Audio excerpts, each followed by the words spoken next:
What's up, guys? It's the Vinlander, back with another video. Today I'm going to be talking about why multiculturalism fails and why people are so afraid to simply admit that. So let's get into it. Now, it's a pretty obvious reason why it fails. So, let me put it to you this way. When you take a bunch of people from the third world and you tell them, hey, our borders are open, you can come to our country, we're not going to vet anybody. We're just going to let everybody in, regardless of if you're a criminal or not, and everything's going to be just fine.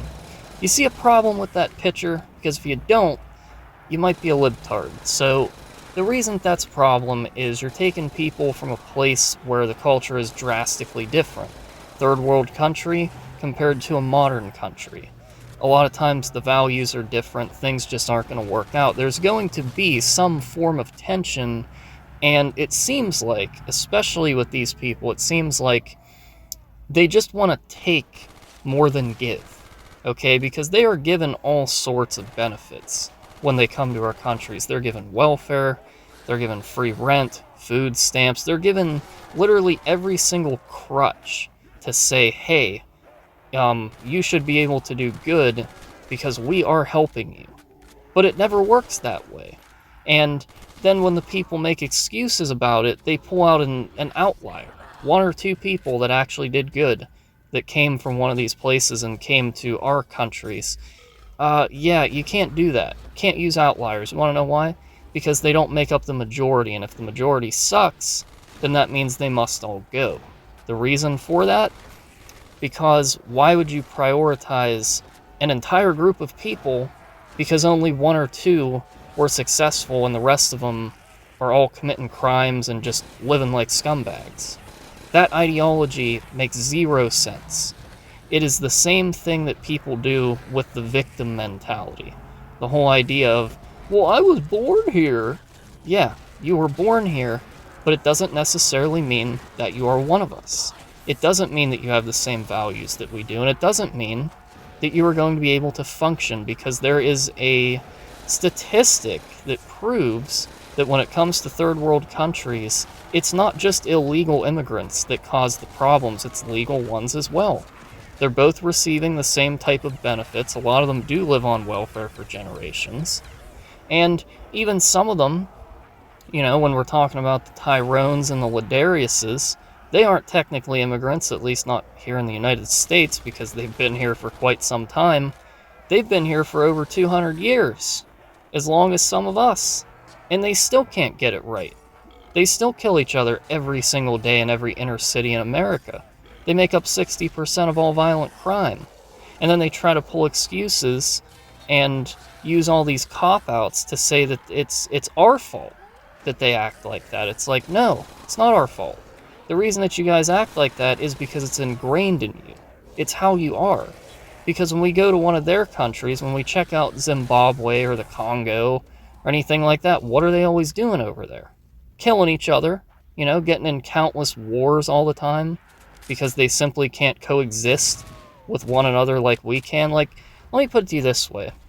If you go to a neighborhood where every single person is of European descent, why is the crime rate extremely low, even when poverty is a factor, compared to a neighborhood that is, say, multi-ethnic or majority black? Why is the crime rate so much higher in those areas compared to our areas? Explain that to me. A lot of people won't either, because they'll just try to pull out that socioeconomic bullshit excuse of, but it's poverty. Then why are our areas that are impoverished not like that? Like I said, I've been to plenty of them here in Pennsylvania and West Virginia, and even a couple places in rural New York in the past, that were very poor. They're definitely like, country, hillbilly, working class neighborhoods. They were safe. I never felt unsafe once. And trust me, there was some people there that would have definitely looked like they could cause some problems, but they didn't, because they're just not this kind of people. So that's my issue. Why can't people simply admit that it doesn't work? I'll tell you why. Because they are too afraid of being labeled racist. That's why. And it's not. Okay? Because if you're focusing on the facts, The facts are not racist. They're simply stating the obvious. And a lot of people don't want to do that. They want to try and work around it, they want to sugarcoat shit, or they're simply just brainwashed by mainstream society and what they've been told from a very young age, from parents, from the public school system. It is a whole level of indoctrination that they don't even realize that they've been exposed to for all this time, and then when somebody finally wakes up and finds the truth, it's kind of like a holy shit moment where they're like, damn, they really did lie to me about all this stuff. And it's just the truth. It's the same thing when it comes to why they have to promote interracial marriage so much. Like, why is any form of marriage being promoted? They promote a lot of interracial marriage, gay marriage. Why is that promoted so much? You want to know why? Because it works in the interest of those who own a lot of the corporations, and we all know who those are. You know what I'm talking about. You know exactly who I'm talking about.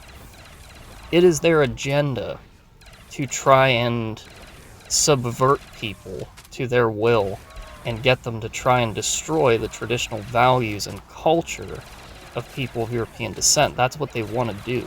That's why all that stuff is promoted. I mean, no form of relationship should be being promoted in mainstream TV, but it is. Because you can see it in a lot of commercials. When you see a commercial that shows families, almost every single time there is people in that family from a different origin.